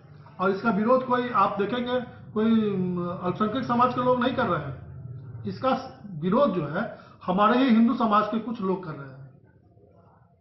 तो ये एक्ट जो है, मेरे ख्याल से ये एक्ट बिल्कुल समाज हित में है, सामाजिक समरसता के लिए है, सामाजिक एकता के लिए है, स्टूडेंट के भविष्य के लिए है। तो ये बिल का मैं समर्थन करता हूं अपनी पूरी टीम के माध्यम से। आज इस बिल पर हम आप लोगों को बुलाया है और इस बिल के लिए हम सभी लोग एक मत होकर के इस बिल का समर्थन करते हैं। और जो विरोध करते हैं, मैं उनसे कहना चाहता हूं कि इस बिल को आप ढंग से पढ़िए। ये बिल और ये एक्ट, ये आप अब देखिएगा, जिनको भी समझ में नहीं आता है, इस एक्ट का कॉपी मेरे पास में, आप पढ़िए। इसमें कोई ऐसे कानून और कैसे सजा का कोई बात ही नहीं है। इसमें आप किसी ऐसे व्यक्ति के साथ इस तरह का बर्ताव करते हैं तो एक कमेटी का गठन किया जाएगा। उस कमेटी के माध्यम से आपके ऊपर अगर आरोप साबित होता है तो आपको एक मामूली सजा का प्रावधान है। 4 दिन क्लास सस्पेंड का बात है, कुछ दिन के लिए आपको कॉलेज से बाहर करने का प्रावधान है। ऐसा नहीं कि आपको कोई फांसी दे देगा या आपको जेल जाना पड़ेगा। तो कहीं ना कहीं आप लोगों को ये समझना पड़ेगा, और ये सामाजिक समरसता के लिए बनाया गया है ताकि आप जो वर्षों पहले जिस मानसिकता के साथ लोगों को दबाने का प्रयास करते थे, कहीं ना कहीं उस दबाने का जो प्रयास आपका, वो प्रयास आपका विफल हो। कहीं ना कहीं आप लोग भाईचारा के साथ रहे, ऊंच नीच भेदभाव को मिटा करके सामाजिक समरसता के साथ आप लोग रहिए। यही इस एक्ट का मूल उद्देश्य है। बताइए सर, आप तो शहर के जाने माने शिक्षक हैं और आज आप यूजीसी एक्ट को लेकर के आप लोग बैठक किए हैं, क्या मंशा है और क्या कहेंगे यूजीसी एक्ट को लेकर के? आपके प्रश्न का जवाब देने से पहले बस एक छोटा सा बात हम कहना चाहेंगे कि मोदी जी रात में सपना देखे, सुबह उठे, कुछ लोगों को बुलाए कि यह बिल पास कर दो और पास हो गया। मैं यह संदेश उन शिक्षकों को देना चाहता हूं जो मधुबनी के हैं, बिल पढ़े हुए बिलबिला रहे हैं, एक्ट को बिना जाने में भै भै भै भै कर रहे हैं। हम ये कहना चाह रहे हैं कि कोई भी नियम और कानून रात में सोचे और सुबह उठ के मोदी जी लिख दिए और वो लागू हो गया, ऐसा नहीं होता है। किसने कहा ऐसा होता है? घटना घटित हुई, घटना का समाधान हुआ और समाधान के बाद एक्ट बनता है। ऐसा थोड़े है कि सब जाइए एक्ट पास कर दीजिए। कहीं ना कहीं लोग दहेज प्रथा देखा तब उसके लिए दहेज प्रथा एक्ट बना है। कहीं ना कहीं हमारे समाज के बच्चे शोषित हुए हैं, कहीं ना कहीं उनको अत्याचार हुआ है। उस अत्याचार को बदलने के लिए मोदी जी ने जो कदम उठाया उनके साथ है। वो बोलता है दिल्ली तक जाएंगे, हम मधुबनी में ईंट से ईंट बजा देंगे। क्यों नहीं बजाएंगे? हम मोदी जी के साथ नहीं, हम एक्ट के साथ हैं। वह पथ पे, उस पोस्ट पे कोई सवर्ण हो सकते थे, कोई मुस्लिम हो सकते थे, हम हो सकते थे, आप हो सकते थे। जो देश हित के लिए अच्छा होगा वह काम कोई सरकार करे, हम ओबीसी समाज उसके समर्थन में हमेशा नहीं। ऐसा नहीं है कि हम सवर्ण का विरोध कर रहे हैं, हमारे अच्छे अच्छे दोस्त सवर्ण हैं, लेकिन कुछ लोग मीडिया पे किसी की मम्मी को, किसी के पापा को आप बिना मतलब का देके गरियाए हुए हैं। तेलीबा वर्ड करके आप प्रधानमंत्री को सूचित कर रहे हैं। ये कहां का नियम है? वो आपके देश का गरिमा है, वो आपके देश का शान है। उस शान को समझिए। अगर किसी से गलती होती है तो सुधार सब जगह होता है। उसमें अगर सुधार की जरूरत होगी तो हमसे ज्यादा न्यायाधीश, अच्छे जज, अच्छे वकील बैठे वो उनका सुधार करेंगे। और साथ ही साथ विरोध करना होगा तो मधुबनी का ही लोग विरोध करने के लिए बना हुआ है। क्या मैथिली ठाकुर जी विरोध नहीं कर सकती हैं? गोपाल जी ठाकुर जी विरोध नहीं कर सकते हैं? नीतीश मिश्रा विरोध नहीं कर सकते हैं? लेकिन उन लोग का विरोध नहीं है। विरोध किनका है? जिनका रोटी नहीं सेका रहा है, जिनको लोकल पब्लिसिटी नहीं मिल रहा है। हमको लोकल पब्लिसिटी नहीं चाहिए। हम देश हित वाले शिक्षक हैं, देश के लिए जो अच्छा होगा उसके साथ। अच्छा, जिस हिसाब से देश के प्रधानमंत्री के जाति को लेकर के अपशब्द कहा जा रहा है, सोशल मीडिया पर बोला जा रहा है, क्या आपको नहीं लगता कि अगर दूसरे वर्ग या दूसरे समुदाय विशेष के लोग अगर इस बात को बोलते तो आज भारत में क्या से क्या हो जाता? नहीं, आप एकदम सही बोल रहे हैं। क्या से क्या नहीं हो जाता। हो सकता है कि आज पूरे भारत में कर्फ्यू का नौबत ना आ जाता। आप एकदम सही क्वेश्चन किए हैं। लेकिन सोशल मीडिया में कुछ प्लेटफॉर्म ऐसे भी होते हैं जो नाम किसी और का, काम किसी और का, तो जब तक उसकी वेरीफाई नहीं हो तब तक उसके तह पे नहीं जाना चाहिए। उसके लिए मैं कहना चाह रहा हूं कि देश का जो शान है वो किसी कास्ट से है, किसी धर्म से है, उसका डायरेक्ट विरोध नहीं कीजिए। वो कुछ सोच के लाए हैं। जरूरत है क्या आंदोलन अन्ना हजारे नहीं करते हैं? बैठ के किसान आंदोलन नहीं होता है कि बस आ गए, भेबियाना स्टार्ट कर दिए, मां बहन को गरियाना स्टार्ट कर दिए, ईंट से ईंट बजा देंगे। ये सरासर गलत है। जब भी आंदोलन होता है इस देश में, अगर किसान आंदोलन करता है तो वो खालिस्तानी हो जाता है, मुसलमान आंदोलन करता है तो वो पाकिस्तानी हो जाता है। अगर आप जम्मू कश्मीर से नहीं है, वहां 370 हट गया लेकिन आपको खुशी है, कुछ लोग खुशी वाले भी है, इसमें खुशी जाहिर नहीं हो रहा। ये थोड़ा सा इसको आप उसके पीछे रीजन है। हम अपनी बात बता रहे हैं। हम आपको भी कहीं भेज दिया जाए निश्चित। हम एमकॉम एक सेकंड बात कर रहे हैं। हम एमकॉम में अपने कॉलेज में 1600 नंबर होती है, 1400 नंबर में हम हाईएस्ट हैं और 200 नंबर के प्रैक्टिकल में हम, जो आदमी 1400 में हाईएस्ट है उसको प्रैक्टिकल में हाईएस्ट होना चाहिए था ना। वहां पे हमको कम करके वो जो सोच जिसका हम बार बार विरोध नहीं करना चाह रहे हैं उसको फर्स्ट कर दिया था और हमको कॉलेज का सेकंड टॉपर बनाया था। सोच तो है वो सोच कहीं ना है, अगला जान रहा है तब ना उसके लिए प्रयासरत है कि इस संविधान को ला देंगे, इस एक्ट को ला देंगे। तो जो हमारा देश का सोच है, सबका साथ सबका विकास, वो होना चाहिए। धन्यवाद। कल से सोशल मीडिया पर 2-3 दिनों से लगातार यूजीसी के नए नियम का विरोध हो रहा है। कल तक जो प्रधानमंत्री हिंदू हृदय सम्राट थे, वो अचानक से तेली समाज के नेता बन करके रह गए हैं। किस तरीके से देख रहे हैं आप? देखिए, खिसियानी बिल्ली खंभा नोचे। यूजीसी के एक्ट के बारे में किसी को पता नहीं है। मैं आप सभी मीडिया बंधुओं के द्वारा उन लोगों को बताना चाहता हूं कि यह एक प्रकार का एक्ट है और इस एक्ट में 2 संशोधन किया गया। यह तो 12 से ही चल रही है। 14 जनवरी 2000 को यह यूजीसी द्वारा लागू कर दिया गया विश्वविद्यालयों में। विश्वविद्यालयों में इसलिए लागू किया गया क्योंकि लगा सरकार को और सुप्रीम कोर्ट को और हमारे शिक्षाविदों को कि हमारे देश के उच्च संस्थानों में, विश्वविद्यालयों में, स्नातक कोर में, इंटर्स में हमारे छात्राओं के साथ भेदभावपूर्ण रवैया अपनाया जाता है। शिक्षकों द्वारा उन्हें जातिगत गालियां दी जाती हैं, उन्हें प्रताड़ित किया जाता है। 2016 में इसी के कारण रोहित वेमुल्ला मारा गया। 2018 में इसी के कारण पायल तन्वी मारी गई। उन लोगों ने 8-8 पन्ने का, 28 पन्ने का सुसाइड नोट लिखा। क्या जरूरत था? 1-2-4 लाइन लिखता कि मुझे सर ने वो कर दिया और मर जाता। उसने अपनी पूरी व्यथा उस 8 पन्ने में और 28 पन्ने में लिखकर भेजा। तो वो विरोध करने वाले कौन है? विरोध करने वाले राष्ट्रद्रोही हैं, विरोध करने वाले देशद्रोही हैं, विरोध करने वाले मनुवादी हैं, विरोध करने वाले सामंतवादी हैं। उनको पच नहीं रहा है कि हम छोटे, जो हमारे इस इक्वल कास्ट में जो बनाया गया है हमारे संविधान के द्वारा कि ओबीसी है, ईबीसी है, एससी है, एसटी है, जनरल है, तो जनरल को कहां, उसमें सभी लोग हैं। जनरल के बच्चा को अगर ओबीसी, एससी और माइनॉरिटी वाले परेशान करेंगे तो वो भी उस ईसी इक्वल कमिटी उसमें जाकर शिकायत कर सकते हैं। इसी में सिर्फ 2 ही प्रावधान है, उनको विश्वविद्यालय से बाहर कर दिया जाएगा, 4 दिन की सस्पेंड है, 2-4 बार कान पकड़ के उठक बैठक कराया जाएगा, फांसी तो नहीं लटका दिया जाएगा, गोली नहीं मार दिया जाएगा। तो फिर आप किस बात का है तौबा कर रहे हैं? बस उस सोच की, जिस सोच पर मोदी सरकार जी द्वारा करारा प्रहार किया गया है कि नहीं, हम इस सभी हिंदू राष्ट्र में हम सभी एक हैं, हम सभी समतल हैं।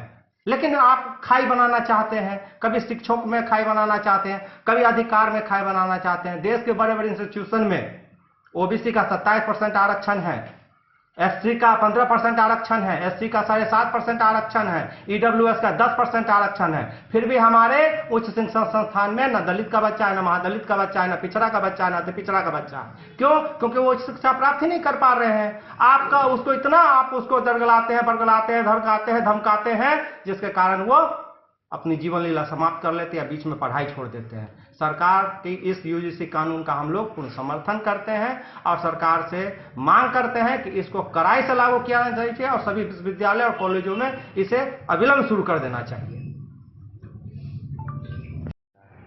यूजीसी एक्ट के समर्थन में आप लोग प्रेस वार्ता कर रहे हैं, क्या कहना है? देखिए, हम इसका पुरजोर समर्थन करते हैं। यही बात इससे पहले जो नारा लगाया जाता था उस समाज के द्वारा, समाजवादी सोच के लोगों के द्वारा, जो राम को लाए हैं उनको हम लाएंगे। अब क्या हो गया? ये बिल तो हिंदू के हित में है, मुस्लिम के हित में है, सिख के हित में है, ईसाई के हित में है। ये तो नहीं है कि केवल दलित के हित में है या महादलित के हित में है। 4 दिन पहले हिंदू राष्ट्र बनाने की बात करने वाले अब स्वर्ण राष्ट्र बनाने की सोच रहा है। ये नहीं चलने वाला है। अगर हम लोग तमाम एससी, एसटी, ओबीसी मतलब बहुजन बैकवर्ड समाज के सारे लोग इस बिल के समर्थन में सड़क से सदन तक लड़ने को तैयार है, और जो सामंतवादी सोच के लोग इस बिल का विरोध करता है उसका भी मैं और मेरा समाज पुरजोर विरोध करता है। अगर सरकार वापस ले लेती है दबाव में, तब क्या करेंगे इसको? एकदम सरकार वापस नहीं लेगी। सरकार के हाथ की बात की नहीं है। सुप्रीम कोर्ट के आदेश से पारित हुआ ये एक्ट है, उस सर्वसम्मति से पारित हुआ। इसमें सभी समाज के सभी वर्गों के लोगों को प्रतिनिधित्व मिला है। बिल वापस होने की कोई चांस ही नहीं है। 2012 से चलते आ रहा है ये। इसमें संशोधन किया गया है ना, अगर वो संशोधन को वापस ले लेती है तो आप लोग क्या कीजिएगा? क्या संशोधन? इसमें कोई संशोधन नहीं है। जो आपका विचारधारा था पहले, जिस सामंतवादी सोच के आप थे, मेरे जैसे युवा पे, मेरे समाज के छात्र पे, छात्राएं पे जो टारगेट करके जाति सूचक शब्द बोला जाता था, जैसे हम ज्यादा भरे गोरबा कॉलेज यूनिवर्सिटी में, ये सब बंद करवाया इस बिल के माध्यम से। अगर ठीक है हम गलत करेंगे तो हमको सजा मिलेगा, अगर हम सही है तो ठीक है। Bureau report Madhubani.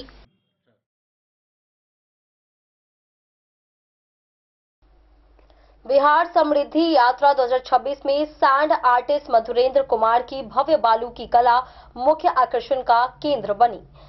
उन्होंने 7 निश्चय 3 पर आधारित कलाकृति तैयार की, जिस पर समृद्धि यात्रा 2026 अंकित किया। मुख्यमंत्री नीतीश कुमार ने इस कलाकृति की सराहना करते हुए मधुरेंद्र को मुस्कुराते हुए धन्यवाद ज्ञापित किया। कार्यक्रम में उप मुख्यमंत्री, डीजीपी, सांसद और अन्य अधिकारी उपस्थित थे। कलाकृति ने न केवल जनता का ध्यान खींचा, बल्कि समृद्ध मधुबनी, विकसित भारत व बिहार का संदेश प्रभावी ढंग से दिया। मधुबनी जिले में मंगलवार को आयोजित बिहार समृद्धि यात्रा 2026 के दौरान भारत के प्रसिद्ध अंतर्राष्ट्रीय ख्याति प्राप्त रेत कलाकार मधुरेंद्र कुमार की कलाकृति कार्यक्रम का मुख्य आकर्षण बन गई। झंझारपुर के अररिया संग्राम दुर्गा मंदिर परिसर में आयोजित इस कार्यक्रम में मधुरेंद्र कुमार ने विकसित बिहार के 7 निश्चय 3 पर आधारित भव्य सैंड आर्ट तैयार की, जिस पर समृद्धि यात्रा 2026 अंकित था। मुख्यमंत्री नीतीश कुमार जब सभी स्टॉलों का निरीक्षण करते हुए मुख्य मंच के प्रवेश द्वार पर पहुंचे तो उनकी नजर प्रवेश द्वार के ठीक सामने बालू से बनी उनकी ही तस्वीर पर पड़ी। मुख्यमंत्री कुछ क्षणों तक रुककर कलाकृति को निहारते रहे और मुस्कुराते हुए वहां मौजूद सैंड आर्टिस्ट मधुरेंद्र कुमार को धन्यवाद ज्ञापित किया। मुख्यमंत्री की प्रतिक्रियाएं वहां उपस्थित लोगों के लिए खास क्षण बन गया। कार्यक्रम में मौजूद जनसमूह के बीच यह सैंड आर्ट आकर्षण का केंद्र रहा। मुख्यमंत्री के प्रस्थान के बाद बड़ी संख्या में लोग बालू से बनी इस कलाकृति को देखने पहुंचे। लोगों ने कलाकार के साथ सेल्फी लेकर तस्वीरों को सोशल मीडिया पर साझा किया, जिससे यह कलाकृति तेजी से वायरल हो गई। मधुरेंद्र कुमार ने अपनी इस कलाकृति के माध्यम से समृद्ध मधुबनी, विकसित बिहार का संदेश दिया। मौके पर बिहार सरकार के उप मुख्यमंत्री सम्राट चौधरी, डीजीपी विनय कुमार, पर्यटन मंत्री अरुण शंकर प्रसाद, सांसद संजय झा, मधुबनी जिला पदाधिकारी आनंद शर्मा, एसपी योगेंद्र कुमार, जिला कला एवं सांस्कृतिक पदाधिकारी सहित अन्य वरीय अधिकारियों और गणमान्य जनप्रतिनिधियों ने कलाकार की सराहना करते हुए बधाई दी। समृद्धि यात्रा के इस आयोजन में सैंड आर्ट ने न केवल जन जागरूकता का संदेश दिया, बल्कि कला के माध्यम से विकास की अवधारणा को भी प्रभावी ढंग से प्रस्तुत किया।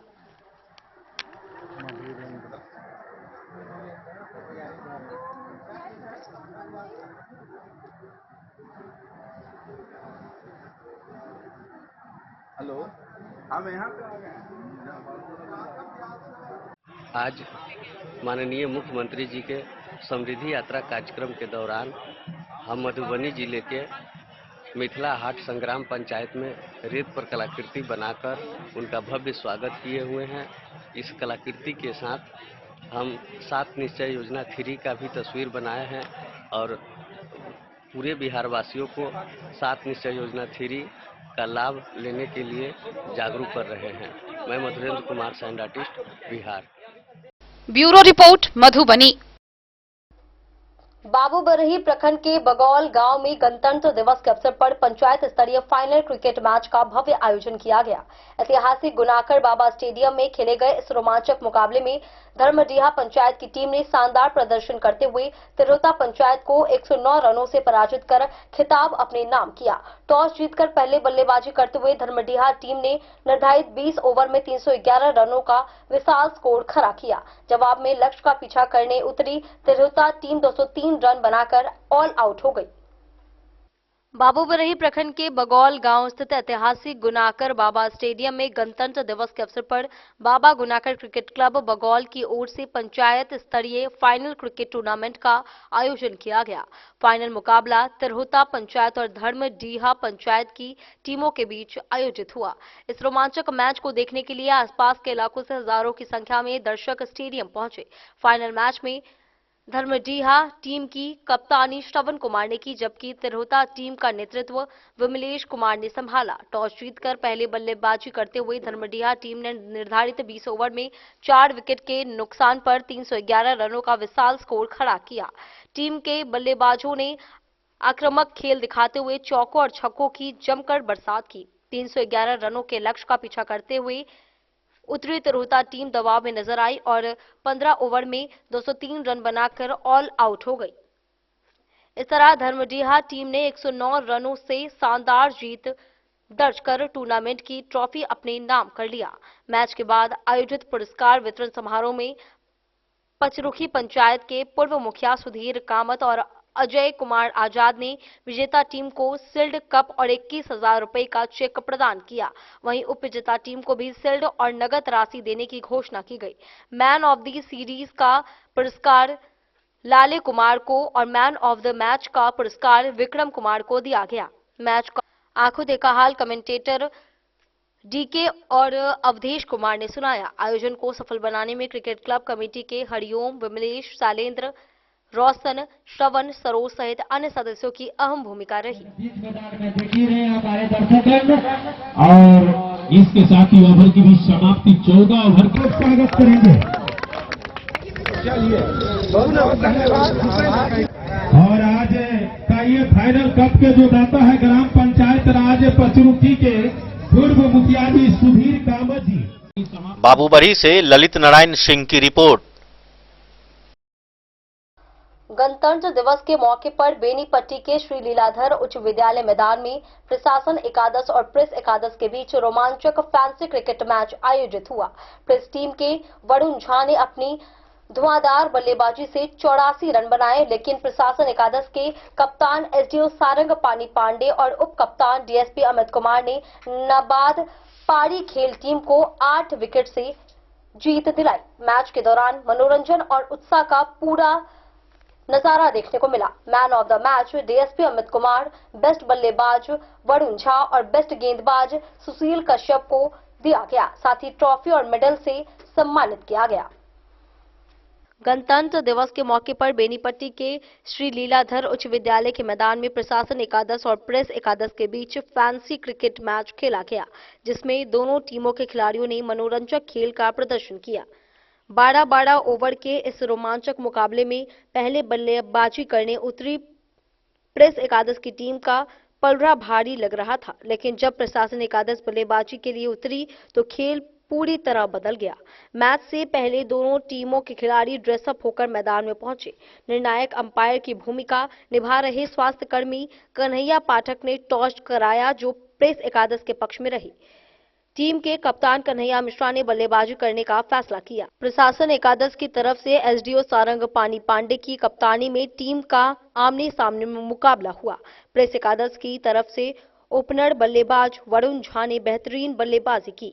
उन्होंने अंतिम ओवर तक मैदान में टिककर प्रशासन के गेंदबाजों की जमकर धुनाई की। एसडीओ सारंग पानी पांडे की एक ओवर में वरुण ने लगातार 4 छक्के जड़े और अपनी धुआंधार पारी में व्यक्तिगत नाबाद 84 रन बनाए, जिसमें 10 छक्के और 4 चौके शामिल थे। उनके साथ कप्तान Kanhaiya Mishra non striking and पर थे, जो 9 रन पर क्लीन बोल्ड हुए। इसके बाद विकास ने मात्र 9 रन का योगदान दिया और कैच आउट हुए। फिर राहुल ने मैदान में उतरकर केवल 1 रन जोड़ा और आउट हो गए। 2 विकेट के नुकसान के बाद विनोद कुमार ने वरुण का साथ दिया और व्यक्तिगत 37 रन बनाकर टीम को अच्छी स्थिति में ले आए। अंतिम ओवर की चौथी गेंद पर विनोद आउट हुए, जिसके बाद फैसल बल्लेबाजी करने उतरे। प्रेस एकादश ने 4 विकेट के नुकसान पर कुल 155 रन बनाए। विकास ने छठे ओवर में रोहित का विकेट लिया। तब कप्तान एसडीओ सारंग पानी पांडे मैदान में उतरे और डीएसपी अमित कुमार के साथ चौके छक्के लगाकर टीम को बढ़त दिलाई। इसके बाद कार्यक्रम के मुख्य अतिथि एसीजेएम ब्रिजुनाथ और एसडीजीएम मनीष कुमार ने विजेता और उप विजेता टीमों को ट्रॉफी भेंट की। अंतिम ओवरों में एसडीओ सारंग पानी पांडे ने 3 चौके और 2 छक्कों की मदद से नाबाद 26 रन बनाकर टीम को 8 विकेट शेष रहते जीत लिया।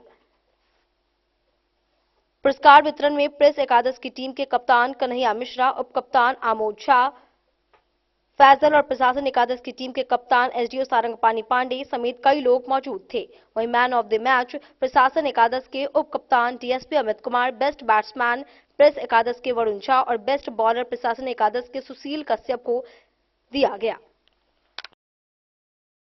बेनीपट्टी से विनोद कुमार की रिपोर्ट। आज के इस बुलेटिन में फिलहाल इतना ही। कल फिर हाजिर होंगे नए खबरों के साथ। तब तक दीजिए पूरी टीम को इजाजत और मधुबनी के हर छोटे बड़े खबरों को देखने के लिए देखते रहिए डन न्यूज खबरें आप तक। नमस्कार।